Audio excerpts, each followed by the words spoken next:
Vous pensez qu'il est logique que parce que vous allez prendre des millions, des avions et des multinationales, vous venez avec ça en 2 mois, vous allez comme ça dribbler les Congolais, excusez-moi l'expression, essayer d'arracher la confiance.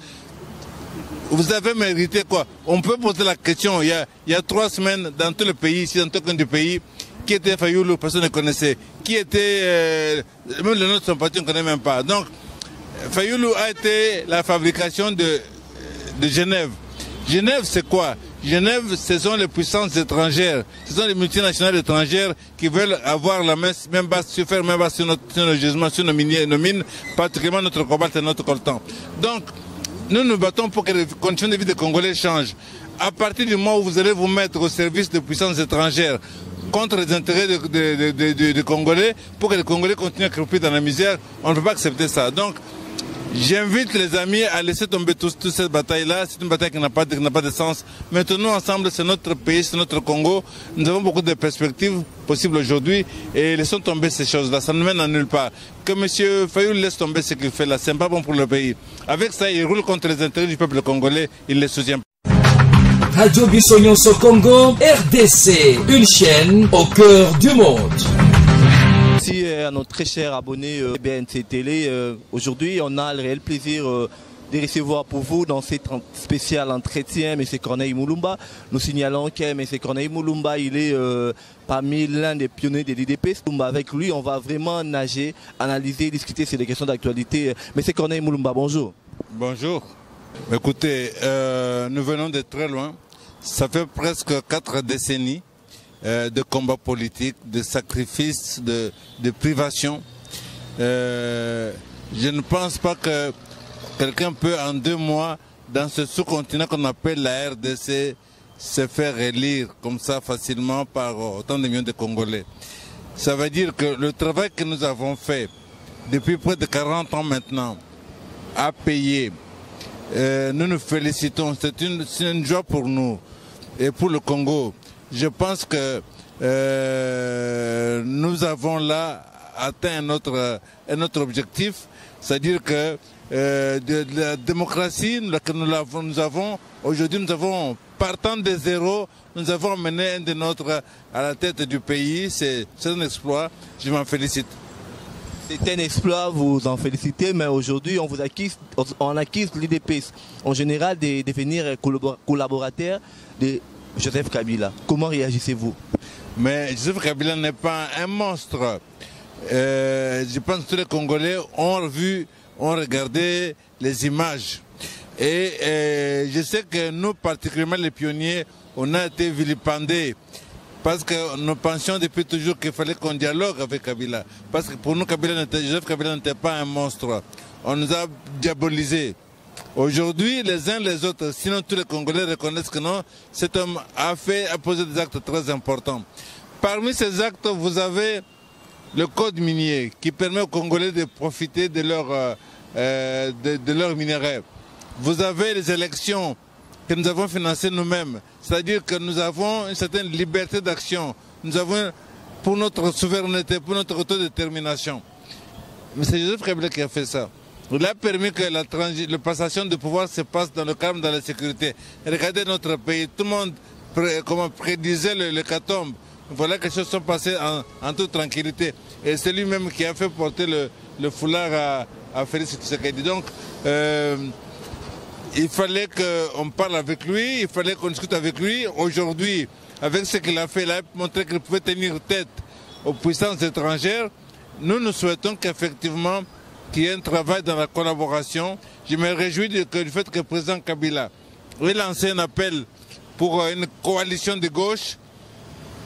L'UDPS est un parti de gauche. Et si tous ceux qui sont de la gauche, c'est-à-dire tous ceux qui sont sensibles au bien-être des Congolais, que nous puissions lutter contre la pauvreté, et pour réussir, il faudra que nous soyons ensemble. Donc, essayons de situer le débat au niveau des idées, des projets, des visions, et non seulement au niveau des individus. Oui, merci Corneille Mulumba. Quelle est la conviction idéologique qui vous a convaincu auprès de Félix Tshisekedi pour lui rejoindre? Parce qu'hier, nous signalons que vous n'étiez pas d'accord avec lui lorsqu'on parle de l'IDPS. Non, ce n'est pas que je ne suis pas d'accord avec lui lorsqu'on parle de l'IDPS. comprenez un peu notre combat. Nous avons commencé l'UDPS à zéro. Nous avons construit ce parti au prix de nos sacrifices. Et le 24 avril 1990, le président Mobutu a reconnu dans ce pays qu'il n'y avait qu'un seul parti politique, c'était l'UDPS. C'était l'UDPS qui était faite par les pionniers. Donc ça veut dire que pour nous, le parti est plus important que les individus. Parce que les individus passent, le parti reste. C'est ainsi que de 1980 à ce jour, nous avons connu le président Mobutu, le président Kabila père, Kabila fils, et maintenant Félix Tshisekedi. Et ça veut dire que, comme avait dit, comment dirais-je, le président Obama, les institutions sont plus importantes que les individus.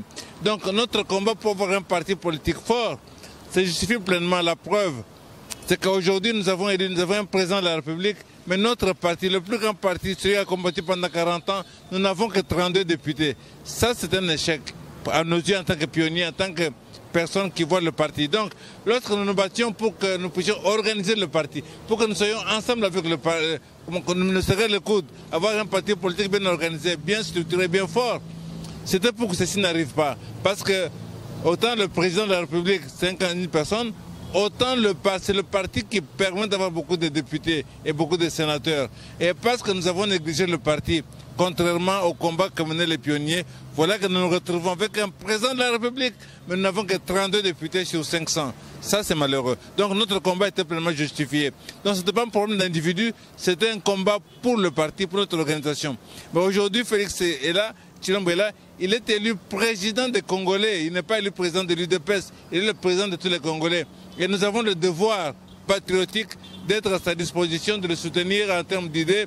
Et s'il appelle les uns les autres, nous devons aller parce que s'il réussit, c'est le Congo qui réussit. S'il échoue, c'est le Congo qui échoue. Donc nous devons, nous les pionniers particulièrement, profiter de nos 40 ans de patrimoine de travail. Vous savez, de tous ceux avec qui nous avons milité, nous avons commencé ce parti en 1980 avec la lettre ouverte. Corneille Moulumba est pratiquement le seul que vous voyez encore à la télévision toutes les semaines en train de se battre. Donc ça veut dire que nous avons ce parti en nous, dans notre sang, dans nos veines. Et je pense qu'il est important qu'on en tienne compte dans ce que nous évoluons pour apporter la lumière du parti à l'action du président de la République et du gouvernement. Mais c'est Corneille Moulumba aujourd'hui, de l'autre côté, Martin Fayoulou accuse Félix Tshisekedi d'avoir réussi que 17% d'élections. N'est-ce pas une crise de légitimité ou une coopération avec M. Kabila selon Martin Fayoulou? Bon, il n'y a aucune crise de légitimité. Et si on doit raisonner un peu, je viens de vous dire que nous avons mené le combat pendant 40 ans. C'est-à-dire que dans tous les coins, dans tous les villages du Congo, si vous posez la question, qui connaît l'UDPS, on va vous dire oui, on connaît l'UDPS. Si on pose la question, qui connaît Tshisekedi, on dit on connaît Tshisekedi. Admis Tshisekedi, c'est le fils, mais le nom de Tshisekedi est dans tous les villages, dans tous les cas de Congolais. Parce que nous avons mené un combat. Est-ce que vous pensez qu'il est logique que parce que vous allez prendre des millions, des avions et des multinationales, vous venez avec ça en 2 mois, vous allez comme ça dribbler les Congolais, excusez-moi l'expression, essayer d'arracher la confiance? Vous avez mérité quoi? On peut poser la question, il y a 3 semaines, dans tout le pays, ici, dans tout le pays, qui était Fayoulou, personne ne connaissait. Qui était, même le nom de son parti, on ne connaît même pas. Donc, Fayoulou a été la fabrication de Genève. Genève, c'est quoi? Genève, ce sont les puissances étrangères, ce sont les multinationales étrangères qui veulent avoir la main basse, faire main basse sur nos gisements, sur nos mines, particulièrement notre cobalt et notre coltan. Donc, nous nous battons pour que les conditions de vie des Congolais changent. À partir du moment où vous allez vous mettre au service de puissances étrangères contre les intérêts des Congolais, pour que les Congolais continuent à croupir dans la misère, on ne peut pas accepter ça. Donc, j'invite les amis à laisser tomber toute cette bataille-là. C'est une bataille qui n'a pas de sens. Maintenant, ensemble, c'est notre pays, c'est notre Congo. Nous avons beaucoup de perspectives possibles aujourd'hui et laissons tomber ces choses-là. Ça ne mène à nulle part. Que M. Fayoulou laisse tomber ce qu'il fait là, ce n'est pas bon pour le pays. Avec ça, il roule contre les intérêts du peuple congolais, il ne les soutient pas. Mais M. Fayoulou s'est dit également saisir les instances internationales pour qu'on lui remette sa victoire parce qu'il s'est dit vainqueur en ces élections dernières. Écoutez, il fait ce qu'il veut, nous sommes en démocratie, chacun est libre. Mais pour moi, c'est un débat qui n'a pas d'intérêt. Concentrons-nous sur les voies et moyens de venir au secours de notre population. Regardez combien de millions de jeunes sont en train de souffrir. Comment nous pouvons les aider? Comment nous pouvons créer des emplois? Comment nous pouvons nourrir les Congolais? Comment faire s'occuper des transports? Comment s'occuper des enfants, de scolarité? Comment s'occuper de santé, de tout ça? C'est ça qui est important. Le reste, bon, s'il veut faire une opposition, il peut faire une opposition. Mais je pense que dans la Mouka, il y a des Congolais qui sont aussi des patriotes, que ces gens-là, au nom du patriotisme, qui viennent et que nous fassions le travail ensemble. Oui, aujourd'hui, l'UDPS est vraiment d'accord pour travailler avec toutes les couches politiques. Mais nous n'avons pas le choix. Je pense que le président Félix a dit, il a tendu les bras à tout le monde. Et que les uns les autres, tous ceux qui ont quelque chose à faire, qui viennent la porte et nous allons avancer ensemble et sauver et aider notre pays. Oui, aujourd'hui, le débat est vraiment roulé sur les premiers ministres et on dit qu'il doit sortir de la majorité parlementaire. Beaucoup de gens disent déjà qu'il va sortir des FCC. Comment envisagez-vous? Écoutez, le FCC, comme la Mouka, comme le CACH, ne sont pas reconnus par la loi. Vous ne trouvez pas dans la loi congolaise, aucun parti politique, aucun candidat ne s'est présenté sur le label FCC, ça n'existe pas. Donc, il est du devoir du président de la République de désigner un informateur qui va contacter les uns les autres pour que nous puissions avoir dégager la majorité. Alors c'est au sein de cette majorité qu'il faudra désigner un Premier ministre. Mais au-delà de cela, je suis d'accord avec ce que le président Kabila a fait en lançant un appel à la coalition de gauche, des progressistes congolais. Avec ça, nous pourrons mettre sur pied un gouvernement de salut public et nous pourrons travailler. C'est ça qui est important. Ce n'est pas le fait qu'un Premier ministre reste ici ou cela, non.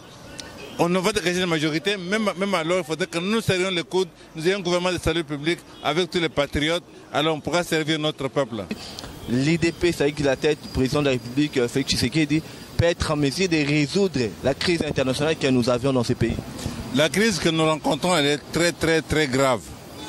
Mais le Congo, ce n'est pas n'importe quel pays. Le Congo, notre pays, c'est un géant qui a toutes les possibilités, beaucoup de réserves sur le plan minier, beaucoup de potentialités sur le plan agro-pastoral. Mais Félix Tshisekedi ne peut pas tout faire tout seul. Comme on dit, seul il ne peut, c'est pas magicien.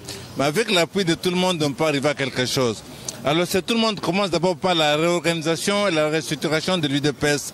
Si nous pouvons renforcer l'UDPS en interne, resserrer les coudes, nous serrer les coudes et regarder dans la même direction, nous mettre d'accord d'adapter, que ça en termes d'idéologie, en termes de programme de gouvernement, revoir tout cela, et avec les autres forces politiques du pays, des patriotes, oui, alors avec le président, nous pouvons faire quelque chose, parce que l'UDPS a mené un long combat.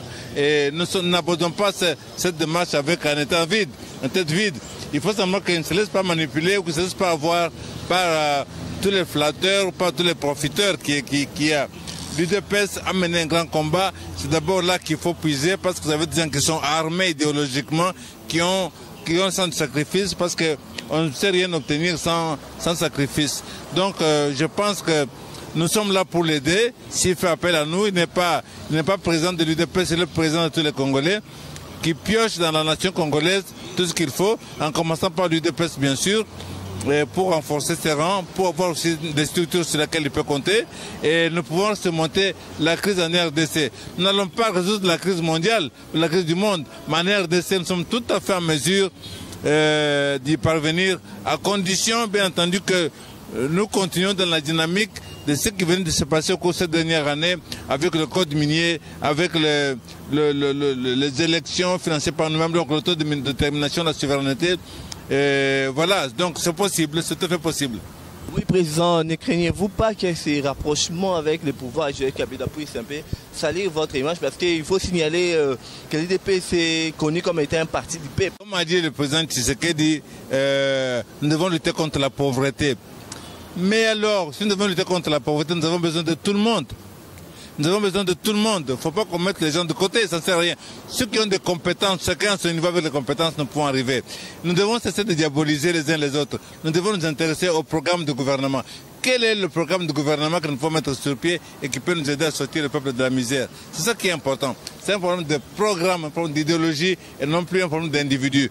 Nous avons pas... Regardez comment le pays est calme alors qu'on attendait le feu. Nous avons réussi ça. Alors ne commettons pas de bêtises. Intéressons-nous à des programmes, aux idéologies et pas aux individus. Alors, c'est quoi un rapprochement avec le pouvoir de Kabila? Vous avez des députés qui ont été élus au Parlement. Vous allez les ignorer? Vous n'allez pas les ignorer. L'UDPS n'a eu que 32 députés. Et les 468 autres, nous allons les ignorer? Non. Donc, on a besoin de tout le monde, serrons-nous les coudes et puis c'est tout, voilà. Il faut être réaliste avec les pieds sur terre.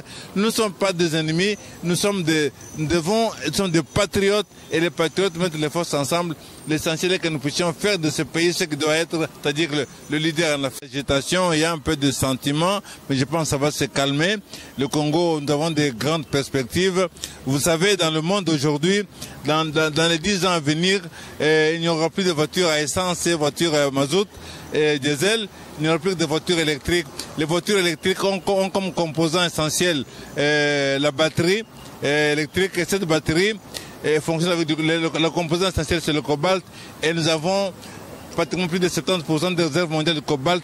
Ça nous met dans la situation des pays qui étaient des producteurs de pétrole. Nous avons des milliards de téléphones portables qui vont circuler et tous fonctionnent avec le coltan du Congo. Donc, si nous nous serrons les coudes, nous pourrons profiter de ce potentiel-là. Et puis, si nous nous serrons les coudes, nous pourrons profiter de ce secteur agro-pastoral. Nous pourrons nourrir les Congolais, nous pourrons avoir des gros budgets, nous pourrons payer nos fonctionnaires, nous pourrons travailler. Donc, moi, je suis très, très optimiste à condition que nous apprenions à mettre le Congo au-dessus de nos ambitions individuelles. C'est pour ça que j'invite les amis de la Mouka à laisser tomber ce qu'ils sont en train de faire. Que nous nous serrions les coudes, on peut y arriver, on va y arriver, j'en suis convaincu. Merci beaucoup, M. Corneille Moulumba. C'est moi qui vous remercie. Radio Bissonyonso Congo, RDC, une chaîne au cœur du monde. Vous êtes sur la radio Bissonyonso Congo RDC. Oui, tapez www.radiocongonews.com, accédez dans notre site et avoir toutes nos informations. Soyez le mieux informés dans le monde numérique.